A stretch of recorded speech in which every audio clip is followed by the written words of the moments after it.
This is High School Sports, the show about which sports are actually worth your time.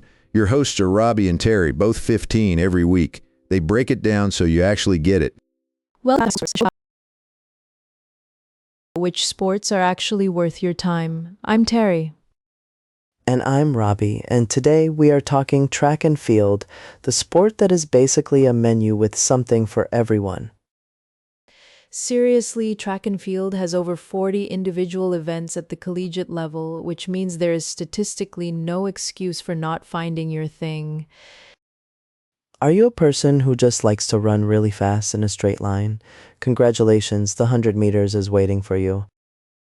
The 100 meters is decided in under 10 seconds at the elite level, which means the whole race is shorter than most people's bathroom breaks.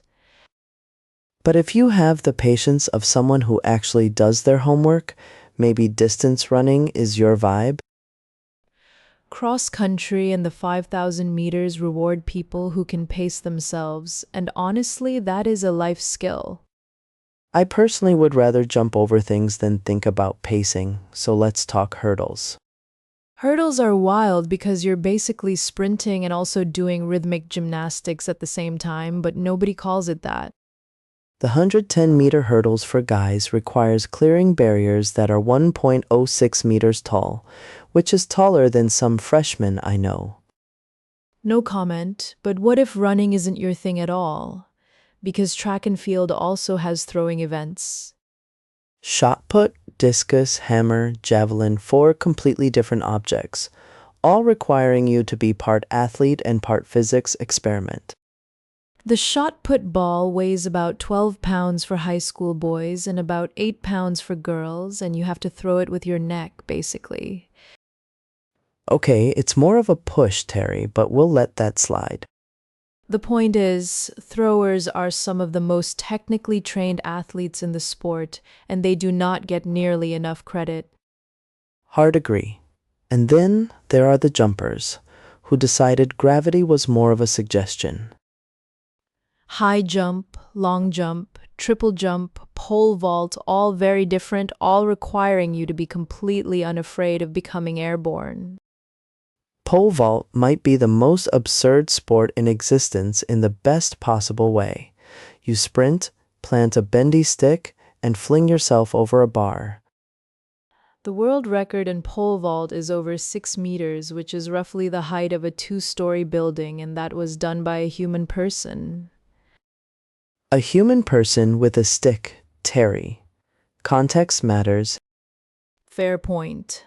So how do you actually figure out which event is yours? Coaches will usually have you try a few things, but there are some decent clues in your body type and personality. Sprinters tend to have fast twitch muscle dominance, which you can kind of self-assess by whether you're naturally explosive or naturally steady. Distance runners often have higher cardiovascular efficiency, meaning they can sustain effort longer without their lungs staging a revolt. Jumpers need coordination and hip flexibility, and throwers benefit from rotational power, which is different from just being strong. But here's the thing. A lot of kids find their event by accident. Someone broke their leg and tried shot put at practice and never looked back. True story type situation. Track and field also has combined events like the heptathlon for girls and the decathlon for guys. The decathlon is 10 events over 2 days, and the scoring is so complicated, it basically requires a spreadsheet. But combined event athletes are kind of considered the most complete athletes in the whole sport, which is a pretty cool title to chase. So whether you're built for power or endurance or weirdly good at throwing a heavy disc, there is a lane with your name on it.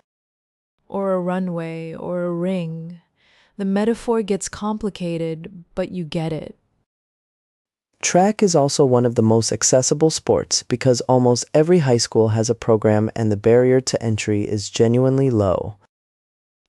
You basically need shoes and a willingness to show up, which compared to, say, equestrian sports is very affordable. No horses required. That is our official tagline now. track and field also has a huge range of body types succeeding at the elite level, which means it's not gated behind looking one specific way. That is genuinely one of the coolest things about it. There is no single track and field body. So if you have never tried it, spring season is the perfect time to walk up to a coach and say you want to experiment. Worst case, you discover you hate the javelin, which is valuable self-knowledge, honestly. Best case, you find the thing you're going to do for the next 4 years and maybe beyond.